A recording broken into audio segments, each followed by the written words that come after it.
ಇವತ್ತೇನಾಗಿದೆ,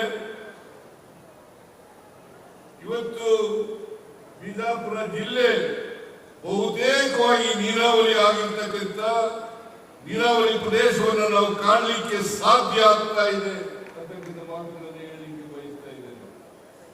ಇದಕ್ಕೆ ಎಂ.ಬಿ. ಪಾಟೀಲರು, ಯಶವಂತ ರಾಯಗೌಡ, ಶಿವಾನಂದ ಇವರೆಲ್ಲರೂ ಕೂಡ ನಮ್ಮ ವಿಠಲ ಇವರೆಲ್ಲರೂ ಕೂಡ ಕಾರಣ ಅಂತಕ್ಕಂಥ ಮಾತುಗಳನ್ನ ಈ ಸಂದರ್ಭದಲ್ಲಿ ಹೇಳಿದ್ರೆ ಅದು ಅತಿಶಯೋಕ್ತಿ ಆಗಲಾರದು ಅಲ್ವಾ? ಹೌದಲ್ವೇಂದ್ರೆ ನಮ್ಮ ಹತ್ರ ನೀವು ಹೇಳಿದ್ರೆ ಕೇಳ್ತೀನಿ ನಾನು. ಯಾಕಂದ್ರೆ ಪ್ರಜಾಪ್ರಭುತ್ವದಲ್ಲಿ ನಂಬಿಕೆ ಇಟ್ಕೊಂಡಿರ್ತಕ್ಕಂಥವ್ರು ನಾವು. ನೀವೇನ್ ಹೇಳ್ತೀರಿ ಹಂಗ ಆ ರೀತಿ ಮಾಡ್ತಕ್ಕಂಥವ್ರು. ಇವತ್ತು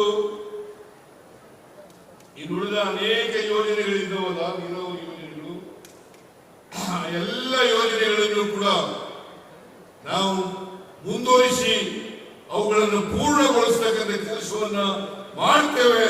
ಬಿಜಾಪುರ ಜಿಲ್ಲೆಯನ್ನ ಏನು ಬರಡು ಪ್ರದೇಶ ಅಂತ ಕರೀತಾ ಇದ್ರು, ಬರಗಾಲದಿಂದ ಕೂಡಿರ್ತಕ್ಕಂಥ ಪ್ರದೇಶ ಅಂತ ಕರೀತಾ ಇದ್ರು, ಆ ಪ್ರದೇಶವನ್ನ ಹಸಿರು ಕಾಡು ಎಲ್ಲ ಕಡೆ ಹಸಿರು ಕಾಣ್ತಕ್ಕಂಥ ರೀತಿಯಲ್ಲಿ ಮಾಡ್ತಕ್ಕಂಥ ಪ್ರಯತ್ನವನ್ನ ಮಾಡ್ತೇವೆ ಅಂತಕ್ಕಂಥ ಮಾತುಗಳನ್ನು ಈ ಸಂದರ್ಭದಲ್ಲಿ ಹೇಳಲಿಕ್ಕೆ ಬಯಸ್ತಾ ಇದ್ದೇನೆ.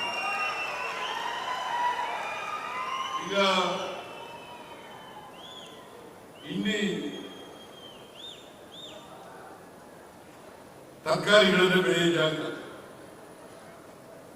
ನಿಂಬೆಹಣ್ಣನ್ನ